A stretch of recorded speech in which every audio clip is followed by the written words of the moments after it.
Espaço em Obra, por Guilherme Wisnik.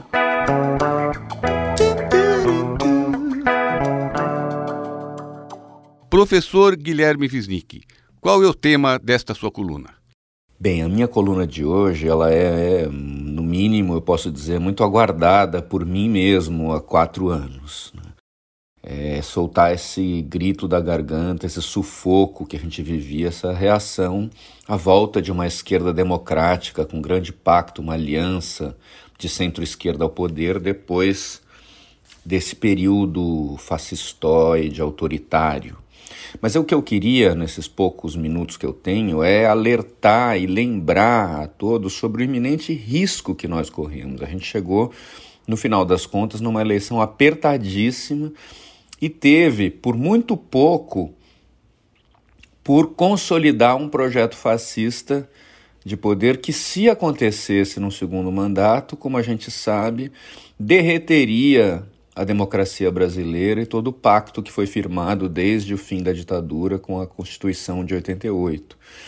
Quer dizer, o risco de ruptura foi muito grande.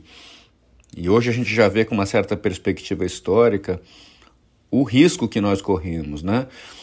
Porque esse governo, ele de fato, desde o início, ele foi baseado no aparelhamento das Forças Armadas, né, no apoio dos setores agro, evangélico, com a pauta de costumes, do capital financeiro da Faria Lima, de São Paulo, como símbolo de tudo isso do Brasil, o aparelhamento da Procuradoria-Geral da República, com Augusto Aras, desde sempre, e da Polícia Rodoviária Federal e das polícias, né, mais ainda com o centrão no bolso do Congresso e o orçamento secreto. Então, de fato, como a gente viu, o que faltava basicamente ao governo Bolsonaro era o STF, que era o próximo órgão a ser aparelhado num possível segundo mandato, que ainda bem que não aconteceu. E se fosse assim, o Brasil se converteria numa espécie de Hungria do hemisfério sul, né? Isso quer dizer com suas instituições todas derretidas por dentro, corroídas pelos próprios procedimentos da democracia, agora travestidos em autoritarismo. Mas o grande espanto, né, da gente olhar e perceber o quão perto a gente chegou de virar uma Hungria do hemisfério sul é nos perguntarmos: o Brasil poderia ser uma Hungria? Quer dizer, a Hungria é um país pequeno da Europa, né? A Turquia é um pouco maior, tem uma importância regional, mas enfim. O Brasil é um gigante continental, é um líder do hemisfério sul, foi um dos países tidos como liderança dos BRICS há alguns anos atrás, né? O Brasil é um gigante que tem a Amazônia, a maior reserva florestal do mundo, reserva de água. Quer dizer, esse país ele não pode ser manipulado dessa maneira. É inacreditável que as forças todas que compõem o próprio país, estou falando aqui principalmente do capital financeiro, né, digamos, de forças que deveriam ter alguma inteligência civilizatória, pelo menos assim a gente imaginou, né, não poderiam de forma nenhuma flertar com esse risco fascista autoritário que nós corremos. E, de fato, o governo fez um estelionato eleitoral inédito, despejou bilhões de dinheiros em subsídios, em auxílios, depois fomentou bloqueios de estrada, fomentou votos de cabresto atualizados pelo mundo contemporâneo e a tecnologia, né? Agora, esse governo foi fruto, de fato, de uma grande massa fanatizada, né? Uma massa radicalizada pela ideologia de uma extrema-direita que vigora no mundo por diversas razões, né, e que se alimentou de uma nova lógica mundial dada pelas redes sociais e pelo novo papel da tecnologia na vida cotidiana e do modo como ela hackeia a política.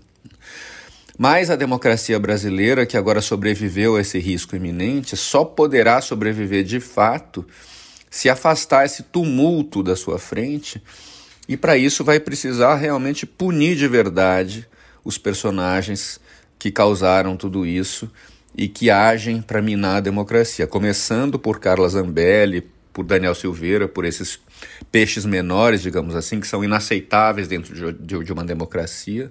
E depois, é claro, pela própria família Bolsonaro, que nós esperamos ver atrás das grades. Eu, Paulo Capuzzo, falei com o professor Guilherme Wisnik para a Rádio USP. Espaço em Obra, por Guilherme Wisnik.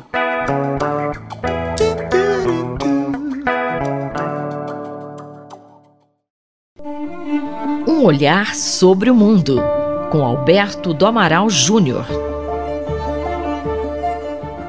Professor Alberto do Amaral, o que dizer da vitória da democracia nas urnas em relação ao mundo, hein? O Brasil, a democracia e o mundo. O Brasil acaba de concluir o seu processo eleitoral. Felizmente, um processo exitoso. E na escolha de um novo presidente. A voz do povo foi ouvida. A manifestação democrática do povo brasileiro foi importante para o país, porque nós temos o governo da maioria, que é a característica do regime democrático, mas temos, sobretudo, que respeitar o direito das minorias, que também é outra característica do regime democrático. Na democracia, a maioria não pode tudo. Ela pode alterar as leis, mas ela não pode retirar o direito das minorias, inclusive das minorias chegarem ao poder por via democrática num próximo pleito eleitoral. O processo democrático brasileiro foi importante também para a América Latina, porque o Brasil tem uma enorme influência na América Latina e as coisas que acontecem no Brasil influenciam diretamente os demais países latino-americanos. E a vitória da democracia no Brasil foi importante para o mundo, porque o Brasil é uma das mais importantes democracias do mundo e do mundo ocidental em particular. Mas nós não podemos nos iludir. O processo eleitoral e os ataques sofridos pela democracia deixaram feridas profundas que precisam ser cicatrizadas se quisermos ter uma vida social equilibrada e civilizada. A democracia moderna surgiu nos séculos XVIII e XIX com a substituição do sujeito do poder, que deixou de ser um monarca para ser o povo. A democracia moderna, tal como a democracia grega, baseou-se na crença na razão, na crença de que os melhores argumentos vencem numa disputa, de que o debate é essencial para esclarecer as ideias e para convencer os eleitores a propósito dos melhores projetos políticos. A democracia moderna baseou-se na ampliação da participação popular. O voto não é reservado apenas a uma pequena categoria, aos ricos. Não há voto censitário, mas há uma ampla participação popular, inclusive dos próprios analfabetos, porque todos somos atingidos pelas decisões governamentais. A razão é importante, a argumentação é importante e a paz. Professor Alberto do Amaral, dá para fazer um balanço do que o Brasil viveu nos últimos anos? O que nós assistimos no Brasil recente foi a inversão de tudo isso. A razão foi substituída pela falsidade dos argumentos, pela criação de uma realidade paralela e fantasiosa, pela substituição do argumento racional pela mentira. A ideia de democracia pressupõe confiança. No Brasil, a confiança foi substituída pela desconfiança, pela deslegitimação, pela desconstrução do adversário. E isto fere frontalmente o processo democrático. E as redes sociais contribuíram fortemente para espalhar o antidebate, para espalhar mentira, para divulgar a ilusão, para contrariar os fatos. Por isso, o Brasil precisará se reconciliar. É preciso que haja a substituição da ideia do ódio pela ideia de diálogo, de consenso, pela possibilidade da divergência e da fiscalização por parte da oposição num clima civilizado. Enfim, nós precisamos reconstruir a sociedade brasileira sob novas bases. Talvez esta seja uma grande oportunidade para que isto aconteça. O respeito às opiniões divergentes, em um clima democrático, a argumentação com base em fatos, a participação em larga escala com vistas à supressão dos grandes desafios e abismos que o país enfrenta, sobretudo a miséria que inviabiliza e torna impossível o diálogo entre as classes sociais. Eu sou Sandra Capomatto, você ouviu o professor Alberto do Amaral Júnior, da Faculdade de Direito da Universidade de São Paulo. Um olhar sobre o mundo, com Alberto do Amaral Júnior.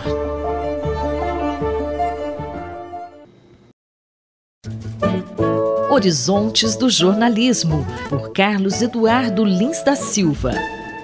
Professor Carlos Eduardo, a demissão recente de uma âncora de um telejornal canadense levantou a discussão sobre a discriminação etária contra mulheres no mercado de trabalho, uma vez que algumas pessoas atribuíram esse fato a ela ter parado de pintar os cabelos durante a pandemia. O que o senhor gostaria de destacar nesse caso? Esse caso teve uma grande repercussão no Canadá e até internacional, porque a jornalista Lisa LaFlamme é uma das mais importantes jornalistas do país. E durante os últimos 10 anos, ela foi a âncora do telejornal de maior audiência no Canadá, transmitido pela rede CTV. Ela, como você mencionou, deixou de pintar os cabelos, e isso foi no final de 2020. Aparentemente, os seus superiores não gostaram dessa decisão. Ela tem 58 anos de idade e tem uma vitalidade bastante grande. Muito popular no Canadá, as pessoas gostam muito dela. Então, isso levantou para muitas pessoas a possibilidade de que a decisão fosse derivada de descontentamento dos superiores da redação e da empresa com o seu novo visual. E essa situação causou uma repercussão enorme no Canadá. O que chama a atenção é que isso não chega a ser uma coisa muito nova.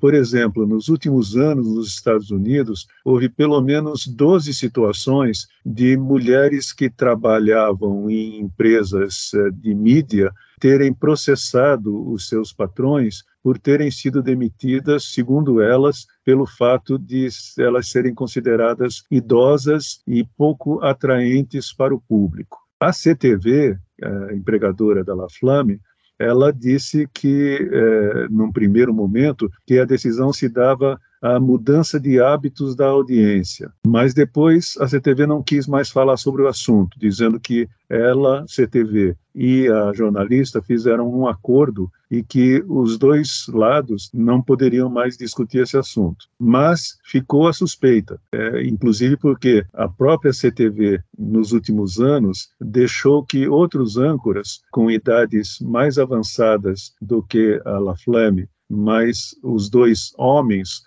se aposentassem, um com 69 anos e outro com 77 anos, e se aposentassem fazendo a sua despedida do público na própria emissora de televisão. A LaFlamme não lhe foi dada essa oportunidade. Então, há aparentemente, pelo menos, uma grave suspeita de que o fato de ela ser mulher e de estar decidida a não esconder ou não disfarçar a sua idade pode ter contribuído para a sua saída da emissora. Professor, além de questões relacionadas à discriminação com aparência, as mulheres no jornalismo também sofrem violência simplesmente pelo fato de serem mulheres, né?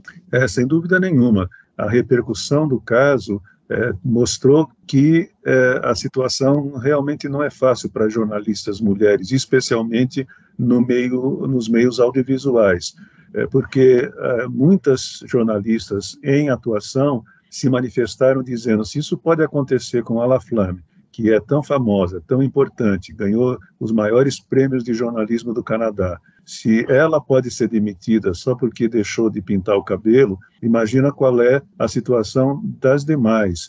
A CTV já anunciou o substituto da Laflamme, e eu acho que a escolha que eles fizeram tentou um pouco amenizar a antipatia que o público dirigiu a ela, porque eles resolveram escolher um homem, mas um homem que é muçulmano, um jornalista chamado Omar Saquedina. E ele começou aparentemente bem, sendo elogiado, e isso pode, de alguma forma, amenizar, atenuar a antipatia do público em relação à rede CTV. Mas ficará, por muito tempo, essa mancha na história dessa empresa, que é uma empresa respeitada no Canadá, uma das maiores redes de televisão do país. O jornalista e professor Carlos Eduardo Lins da Silva, colunista da Rádio USP, conversou comigo, Márcia Blasques. Horizontes do Jornalismo, por Carlos Eduardo Lins da Silva.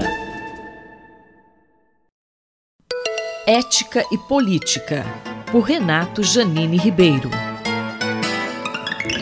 Professor Janine, o Instituto Brasileiro de Geografia e Estatística, o IBGE, está realizando o censo de 2022. Qual a importância do censo para a implantação das políticas públicas? O recenseamento, também chamado de censo, que no Brasil faz desde 1872 e de modo geral tem sido feito cada 10 anos, o segundo foi em 1890, houve um salto, e esse está atrasado por falta de dinheiro ou mesmo de empenho do governo nele. O recenseamento não é apenas uma curiosidade para a gente saber quantos brasileiros existem, quantos são homens e mulheres, ou mesmo, que eu aconselho muito a vocês que deem um Google e procurem, saber se o seu nome próprio é qual na ordem dos nomes próprios. Claro que João e José são os nomes próprios mais fortes entre os homens, mas, por exemplo, meu nome é Renato. Eu dando um Google no censo, o nome próprio, IBGE, eu acabo descobrindo que Renato, se não me engano, é com o 49º nome. Até achei que está melhor do que eu pensava.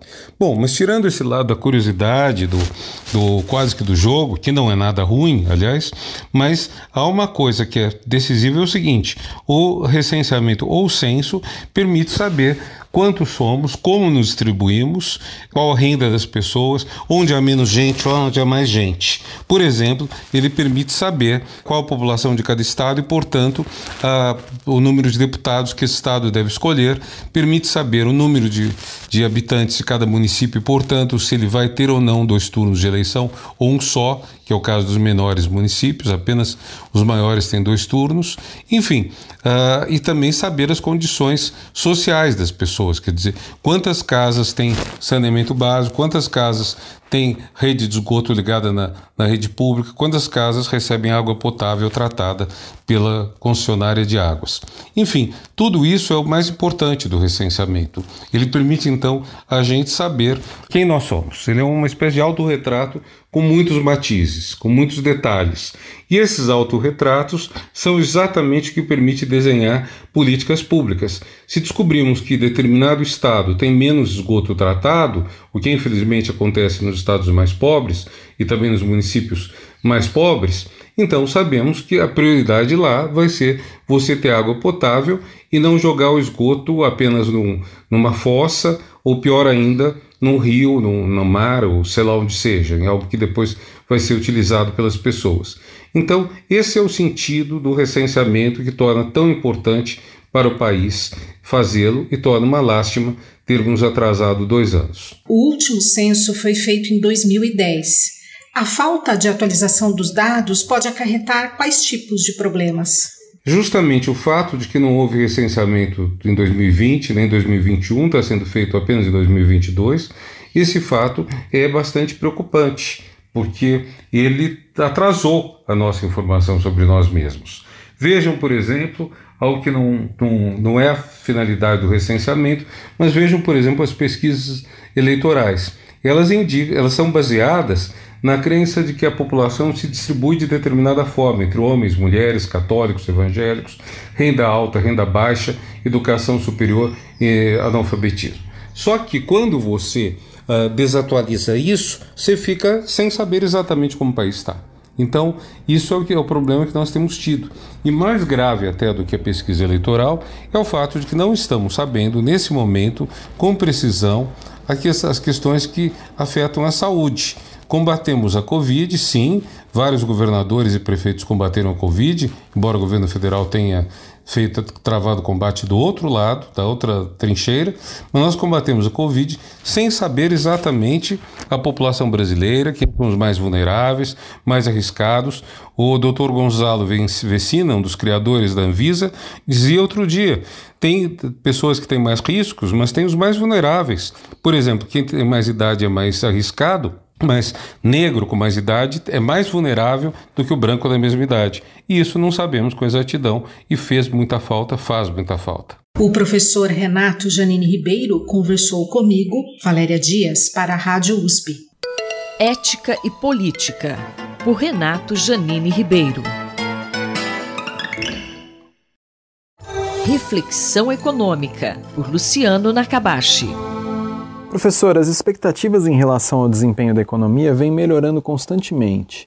Quais as causas? Quando a gente olha essa melhora nas expectativas, elas estão relacionadas, por um lado, pelo desempenho da economia no primeiro e segundo trimestres de 2022, que foi melhor do que esperado, sobretudo por essa retomada do setor de serviços, e serviços emprega muito, né? Então a economia de fato tem gerado emprego. E você teve aquelas medidas de redução dos impostos sobre combustível, sobre energia, e isso de fato afetou a inflação, né? Esses últimos meses a inflação ela ficou negativa, e também devido à queda do preço do petróleo no mercado internacional, que tem puxado esse preço para baixo dos combustíveis, né? E as pessoas sentem isso, sempre passam em frente de postos de gasolina, sobretudo classe média, classe média alta, então isso impacta diretamente no bolso, as pessoas sentem isso.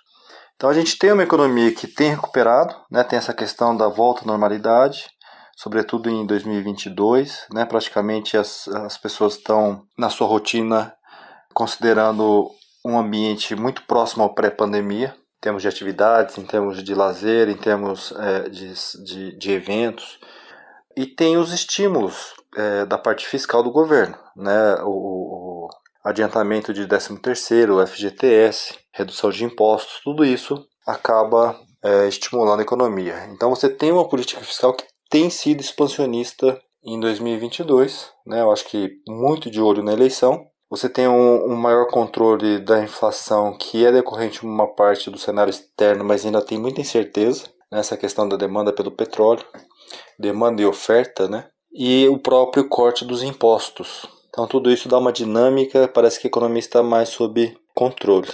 Então ela está mais controlada. E até que ponto essas expectativas podem realmente se concretizar? Então se a gente for olhar de fato, o ano de 2022 provavelmente vai ser melhor, né, do que a grande maioria dos analistas achava, se a gente for pegar no começo do ano. Esperava-se que os juros, esse ciclo de aumento dos juros estivesse impactando já mais fortemente a economia.